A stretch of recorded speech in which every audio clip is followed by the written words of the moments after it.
Aleluia, aleluia, aleluia.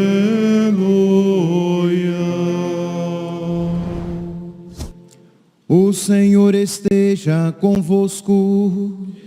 Está no meio de nós. Proclamação do Evangelho de Jesus Cristo segundo Marcos. Glória a vós, Senhor.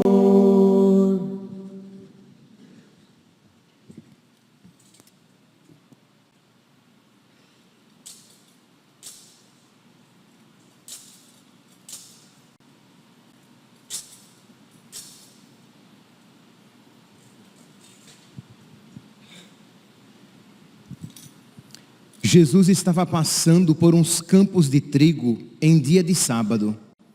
Seus discípulos começaram a arrancar espigas enquanto caminhavam. Então os fariseus disseram a Jesus: olha, por que eles fazem em dia de sábado o que não é permitido? Jesus lhes disse: por acaso nunca lestes o que Davi e seus companheiros fizeram quando passaram necessidade e tiveram fome? Como ele entrou na casa de Deus, no tempo em que Abiatar era sumo sacerdote, comeu os pães oferecidos a Deus e os deu também aos seus companheiros. No entanto, só aos sacerdotes é permitido comer esses pães. E acrescentou: o sábado foi feito para o homem, e não o homem para o sábado. Portanto, o Filho do Homem é Senhor também do sábado. Jesus entrou de novo na sinagoga. Havia ali um homem com a mão seca. Alguns o observaram para ver se haveria de curar em dia de sábado, para poderem acusá-lo. Jesus disse ao homem da mão seca: levanta-te e fica aqui no meio. E perguntou-lhes: é permitido no sábado fazer o bem ou fazer o mal? Salvar uma vida ou deixá-la morrer? Mas eles nada disseram. Jesus então olhou ao seu redor, ira e tristeza, porque eram duros de coração, e disse ao homem: estende a mão. Ele a estendeu, e a mão ficou curada. Ao saírem, os fariseus com os partidários de Herodes imediatamente tramaram contra Jesus a maneira como haveriam de matá-lo. Palavra da salvação. Glória a vós, Senhor.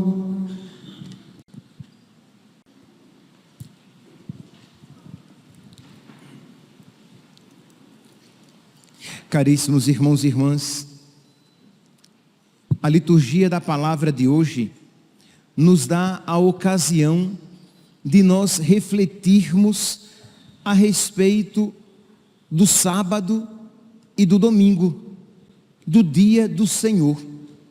No Antigo Testamento está claro que o dia do Senhor, o dia consagrado ao Senhor, era o sábado.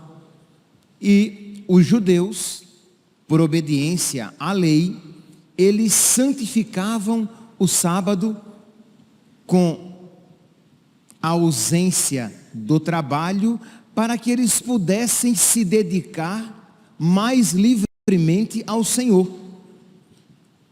Naquele dia, eles mais do que nunca, eles se recordavam, primeiro, que Deus, é verdade, Deus fez o mundo em 6 dias, diz a Sagrada Escritura, e no 7º descansou.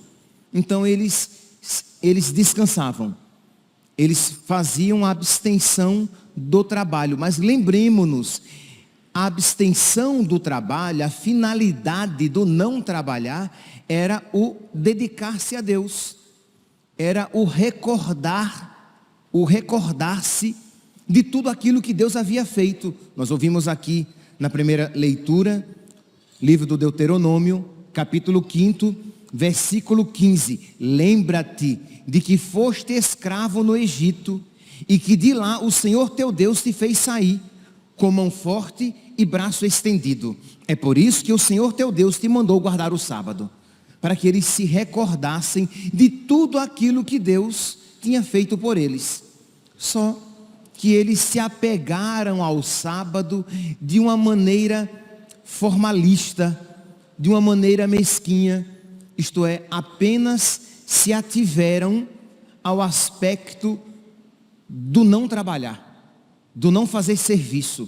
Então eles tinham legislações, mínimas legislações, dizendo quantos passos deveriam dar, porque se dessem passos além daqueles determinados por aquela legislação, eles estavam quebrando aquele preceito, aquele mandamento, estavam desobedecendo a Deus.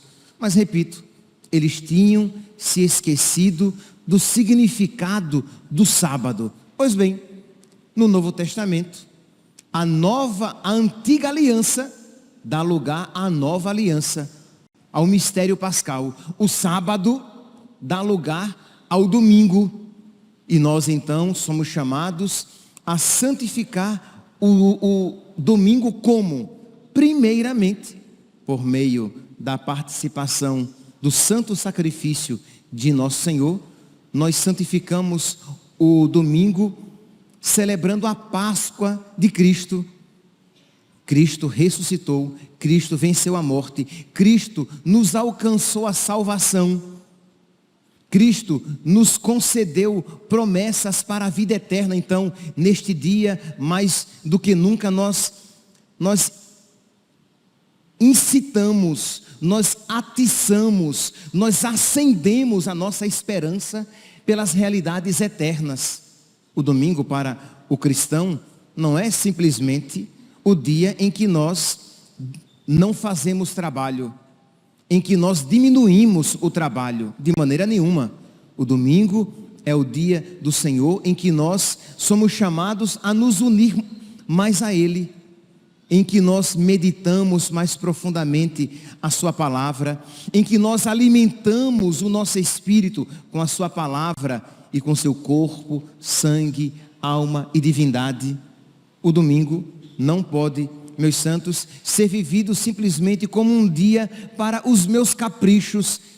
Isto é, eu me esqueço do sentido religioso e aí eu vou viver o domingo apenas para relaxar, descansar, dormir, assistir coisas e me esqueço do Senhor. Percebe que o domingo não é apenas, sim, é o principal, é o centro, é o coração, a Santa Missa. Mas não é apenas o dia da Santa Missa, mas é o dia em que eu separo dos outros dias. É o dia em que eu distingo dos outros dias, porque é o dia em que eu vivo mais profunda e plenamente o seu sentido religioso.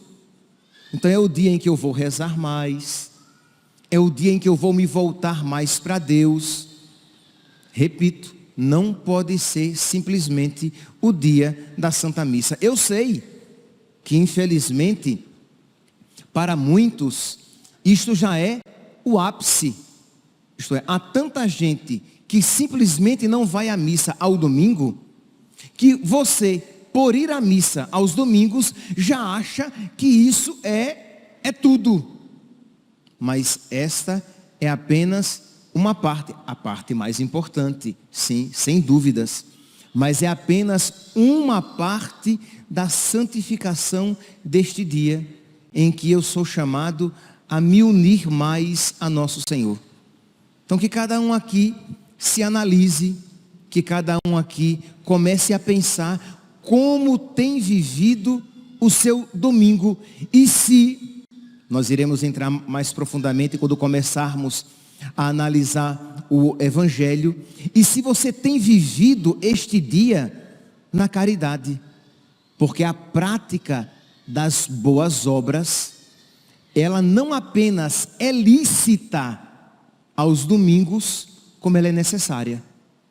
Você pode ver que Jesus, ele é criticado e vai ser perseguido, por quê? Porque no dia de sábado, no dia do Senhor para o judeu, Jesus, ele praticava boas obras, ele curava. E isso fez com que os judeus quisessem matá-lo. Mas se isso era válido para o sábado, muito mais para o domingo. Então é o dia em que nós vivemos, em que nós somos chamados a ter atos mais generosos, a praticar com mais generosidade as boas obras. Podemos, neste dia, visitar os doentes. Podemos, nesse dia, reservar um tempo principal para rezar pela conversão dos pecadores, para rezar pelas almas do purgatório, para ajudar os pobres, para procurar, para visitar famílias que sabemos que estão passando por dificuldades, para dar bons conselhos, para visitar os pais e fazer-lhes companhia, quando percebemos que de alguma maneira eles vivem sozinhos, porque é o dia em que nós vivemos mais profundamente a caridade, em que nós nos unimos a Deus. Percebe que é uma visão totalmente diferente daquela que o mundo tem do domingo como um dia de relaxar. Se vocês morassem no Nordeste, veriam como isso é forte. O domingo é o dia de ir à praia. Quer dizer, o domingo vira um dia simplesmente de lazer.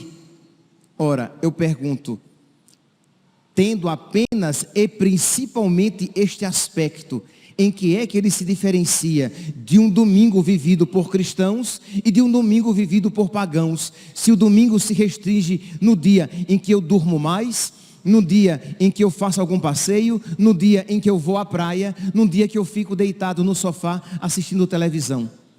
O domingo é o dia do Senhor.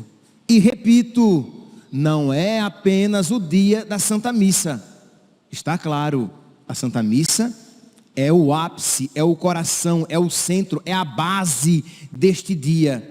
Mas é o dia em que eu reservo mais generosamente para a minha união com Deus e para a minha prática da caridade. E aqui, meus irmãos, que fique claro, para nós cristãos, o dia do Senhor é o domingo. O sábado cedeu o lugar para o domingo. Mas aí vocês podem dizer, mas padre, mas Jesus, no evangelho de hoje até, e São Paulo, eles iam à sinagoga em dia de sábado. Sim, eles iam à sinagoga em dia de sábado, mas não porque eles fossem adventistas. Eles iam à sinagoga em dia de sábado porque eles iam pregar a palavra, a boa nova, o evangelho, para aqueles que lá se reuniam em dia de sábado. Então aquele era o dia propício para que eles encontrassem uma grande quantidade de irmãos, de judeus, para pregar-lhes a boa nova, para ganhar os seus corações para Cristo. Era por isso que eles iam em dia de sábado à sinagoga. Mas não porque São Paulo observasse o sábado. São Paulo, como um bom cristão, um bom católico, ele observava o domingo. E por que os cristãos observam o domingo? Porque enquanto o sábado lembrava para o judeu o dia da sua libertação do Egito, o domingo lembra a nós o dia da nossa libertação do pecado. Enquanto o sábado lembra ao judeu a sua Páscoa, a Páscoa antiga, a passagem, a saída do Egito, a passagem pelo Mar Vermelho, para nós cristãos, o domingo lembra a nossa Páscoa, a nossa passagem do pecado para a graça. Então por isso que nós guardamos o domingo. E no domingo Cristo ressuscitou. Vocês podem pegar, por exemplo, em João, capítulo 20, versículo 1. No primeiro dia que se seguia ao sábado, Maria Madalena foi ao sepulcro de manhã cedo, quando ainda estava escuro, e lá ela encontra o sepulcro com a pedra removida. No primeiro dia da semana. Vocês podem pegar, eu vou citar apenas algumas, tá? Mas existem várias passagens. Mateus, capítulo 28, versículo 1.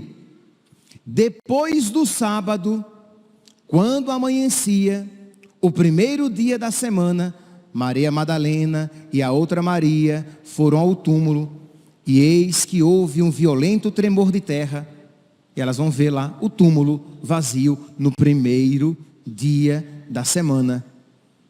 Atos dos Apóstolos, capítulo 20, versículo 7. No primeiro dia da semana, domingo, estando nós reunidos para partir o pão, era um outro nome dado à Santa Missa, a fração do pão. Estando nós reunidos para partir o pão, Paulo, que havia de viajar no dia seguinte, conversava com os discípulos e prolongou a homilia.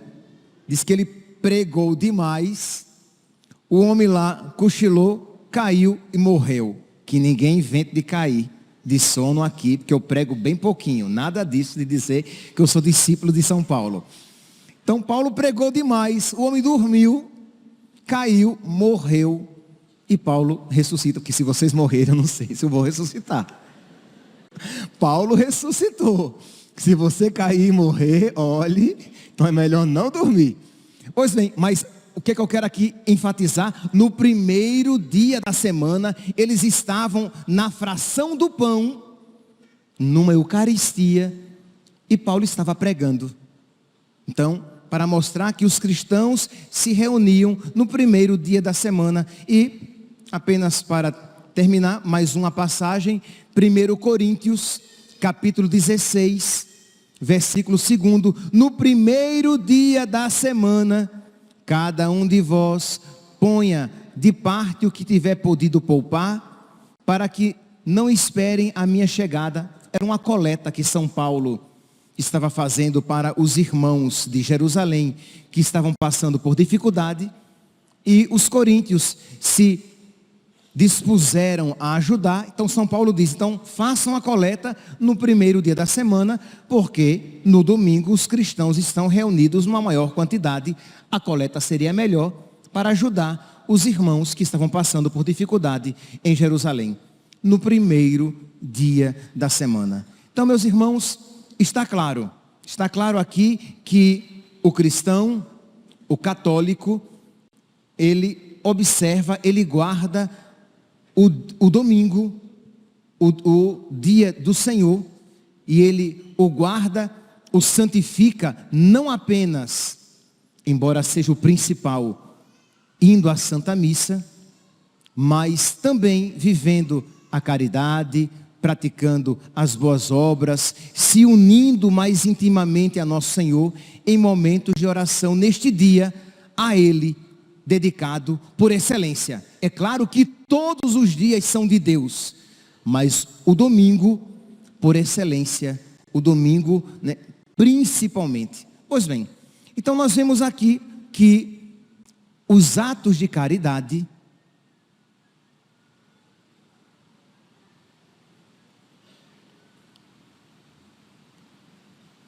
ninguém está assobiando dentro da igreja não, né? Os atos de caridade são um meio de nós santificarmos o domingo. Isto é um meio de nós nos unirmos mais intimamente a Deus e nós demonstrarmos a santidade daquele dia. Pois bem, e é neste sentido que nós encontramos aqui. Por exemplo, temos uma passagem em Lucas, capítulo 13, versículo 15, quando Jesus encontra uma mulher que sofre com fluxo de sangue, Lucas capítulo 13, versículo 15, e Jesus, ele pergunta assim, se um jumento ou um boi caísse dentro de um buraco, vocês tirariam se fosse sábado? E Jesus perguntou isso porque sabia muito bem que era permitido isso fazer. Eles tirariam. E aquilo não era um serviço? Não era um trabalho? Pois bem, por que é que eu não vou curar esta mulher amarrada por Satanás há tanto tempo? Versículo 15. Hipócritas, disse-lhes, não não desamarra cada um de vós no sábado o seu boi ou seu jumento da manjedoura para levar a beber? Esta filha de Abraão, que Satanás paralisava há 18 anos, não devia ser livre desta prisão? Então era uma caridade para com aquela mulher desamarrá-la da mesma maneira que você desamarra o boi ou o jumento para levá-lo para dar água.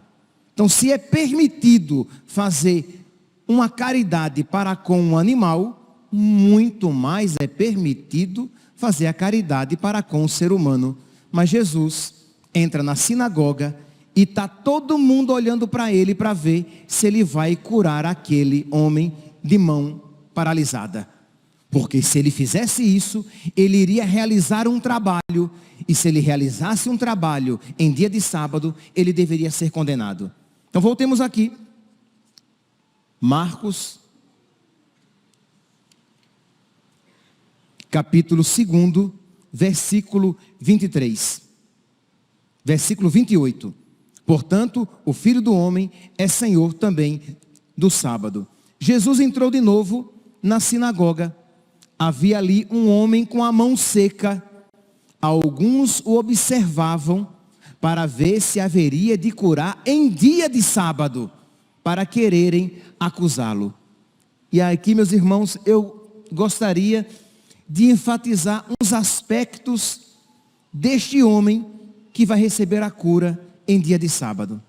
Jesus, ele não vai descumprir, ele não vai violar o sábado, muito pelo contrário, ele vai fazer um ato de caridade.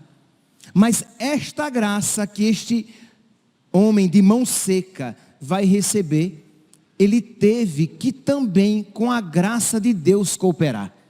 E eu gostaria então de aqui neste ponto enfatizar esse aspecto. Nós precisamos colaborar com a graça de Deus na nossa vida, porque muitas vezes nós queremos que Deus nos conceda graças, independentemente da nossa participação. Nós cruzamos os braços e pedimos que Deus converta o nosso coração. Nós cruzamos os nossos braços e pedimos que Deus dê um jeito na nossa vida. Nós cruzamos os nossos braços e pedimos que Deus nos conceda esta ou aquela graça. Mas, como diz Santo Inácio de Loyola, faça como se tudo dependesse de você, sabendo que o resultado depende de Deus. Então nós precisamos fazer a nossa parte. Aquele homem de mão seca estava ali. Ele tinha ouvido que Jesus Cristo era um profeta poderoso em palavras e obras. Talvez ele tivesse ouvido falar ou até visto algum milagre por ele realizado. Então ele estava ali na sinagoga, quem sabe esperando uma graça particular de nosso Senhor. Diz que nosso Senhor entra, viu aquele homem de mão seca e disse: levanta-te e fica aqui no meio. Coitadinho, estava lá no canto, de uma maneira bem discreta, com a sua mão seca, talvez meio escondida, ninguém sabe, mas talvez com um sentimento de rejeição, de inferioridade por aquela deformidade. E Jesus o chama e manda ele ficar no meio, todo mundo olhando para ele. E o que é que Jesus faz? Jesus agora se volta para os fariseus e começa a discutir com eles. Esqueceu o homem lá no meio. Imagine aqui, meus santos, pense aqui a situação. Deixa eu ler para que você compreenda que houve um certo constrangimento. Havia ali um homem com mão seca. Alguns o observaram para ver se haveria de curar em dia de sábado, para poderem acusá-lo. Jesus disse ao homem da mão seca: levanta-te e fica aqui no meio. E perguntou para os outros. Se esqueceu dele. Voltou-se agora para os outros: é permitido no sábado fazer o bem ou fazer o mal? E disse que ninguém respondeu nada. E Jesus ficou cheio de ira e de tristeza por causa da dureza de coração daqueles homens. Isto é, e estava ali o homem de mão seca, no meio, Jesus discutindo com os outros, e nós podemos imaginar o que passava no coração daquele homem, talvez até a vontade de sair de fininho e sumir dali, mas ele permaneceu, ele foi obediente ao mandato de nosso Senhor. Ele sabia, se ele estava naquela sinagoga, ele sabia que não era permitido realizar trabalho, pelo menos na concepção da época de então, trabalho nenhum em dia de sábado, e ele estava no olho do furacão, mas ele permanece obediente à palavra de nosso Senhor, ele ficou ali no meio. Jesus então, depois de discutir com os fariseus, novamente a respeito daquele tema, estava lá o aleijado, de mão seca, com a mão posta. Jesus disse, estende a mão. Meus irmãos, eu queria que vocês tentassem entrar no coração desse homem. Uma pessoa que tem um defeito, ela não o mostra com facilidade. Veja os seus defeitos morais, espirituais. Você os confessa, e espero que os confesse, no confessionário. Ali você desnuda a sua alma. Ali você mostra a sua feiura. Ali você mostra as suas deformidades. Mas ninguém sai mostrando a todo mundo os próprios defeitos, as próprias deformidades. Jesus chama aquele homem para o centro. Jesus pede que ele estenda a mão. Ora, Jesus não poderia curá-lo lá onde ele estava? Ou Jesus não poderia curá-lo ele estando apenas lá no centro? Mas Jesus pede que ele estenda a mão, que ele mostre a sua deformidade. Ele estende a mão e tem a mão curada. Meus irmãos, nós não estamos mais numa sinagoga, nós estamos numa igreja. Nós não temos, talvez não haja ninguém aqui com uma deformidade física, mas sem sombra de dúvidas, todos temos uma deformidade espiritual. Talvez não haja ninguém aqui com a mão seca, mas provavelmente muitos com alguma secura no coração, uma secura na alma. Isto é, um coração endurecido, um coração ressequido, uma alma ressequida que necessita de ser curada. Reconheçamos-nos necessitados. Se você tem pecados mortais, vá ao confessionário e apresente a sua mão seca. Mas se não são pecados mortais, se você está em estado de graça, mas você sabe das suas debilidades, das suas fragilidades, das suas deformidades, reconheça diante de Deus. Isto é, apresente diante de Deus a sua mão seca e diga, Senhor, o meu coração é tão ruim. Eu tenho, Senhor, tão pouca disposição para perdoar. Quem sabe você tem lutado, você já perdoou, mas a lembrança do ocorrido ainda faz o seu coração se revolver, se remoer. Quando você lembra aquilo que lhe fizeram de mal, você ainda se revolta, você luta contra isso, você não está consentindo com a mágoa, mas você percebe que a mágoa ainda está de alguma maneira presente no seu coração. Apresente o seu coração tão pouco disposto a perdoar. Às vezes, a sua esposa, o seu marido, um familiar, o seu pai, a sua mãe, uma pessoa próxima, que você carrega aquela mágoa, que vira e volta, aquilo vem à tona, e o seu coração se contorce novamente, e você percebe como o seu coração é dissemelhante, é diferente do coração de nosso Senhor. Você que percebe que você tende com tanta facilidade para as coisas mundanas, que você se sente atraído pelas coisas mundanas, apresente a sua mão seca diante de Deus e diga, Senhor, concede-me a graça de me sentir atraído cada vez mais para as coisas do céu. Retira, Senhor, do meu coração esta predisposição a tão facilmente me deixar arrastar, iludir, atrair pelas coisas que me afastam de Ti.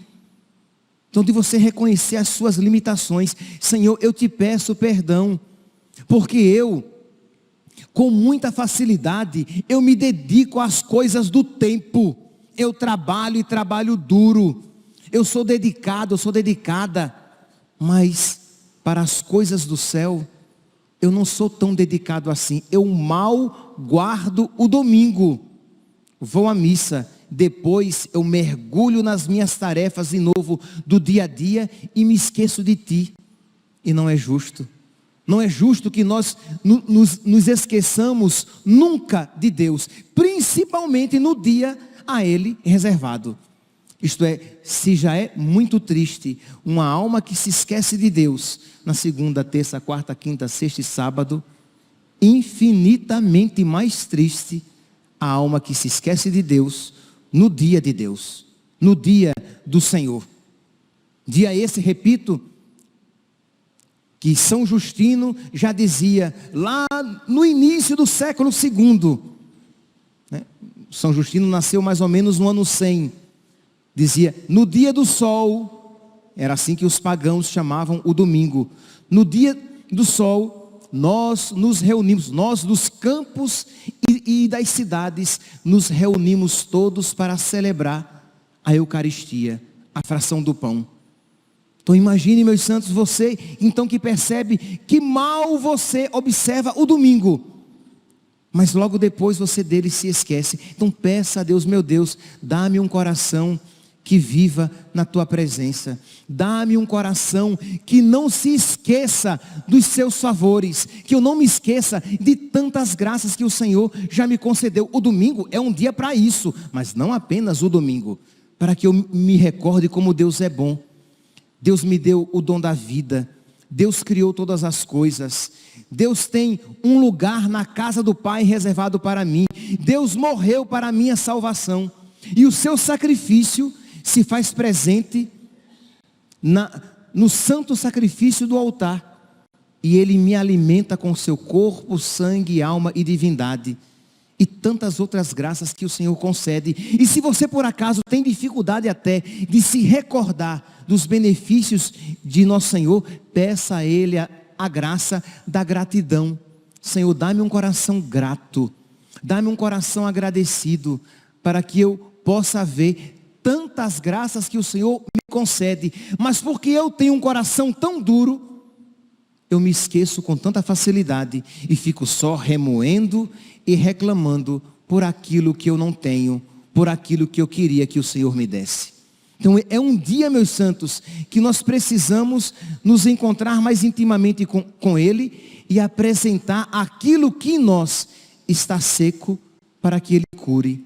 Porque se o Senhor misericordiosamente curou o homem de mão seca no sábado, muito mais Ele quer curar os nossos corações no dia a Ele reservado. Que nós então hoje, meus santos, façamos um pequeno momento de silêncio. Eu vou terminar a homilia e fazer um pequeno momento em que você é convidado a se colocar diante de Deus e apresentar aquilo que você sabe que está seco, aquilo que você sabe que está deformado, aquilo que você sabe que precisa de ser mudado, que você apresente a Deus e suplique a sua misericórdia. Louvado seja nosso Senhor Jesus Cristo, para sempre seja louvado.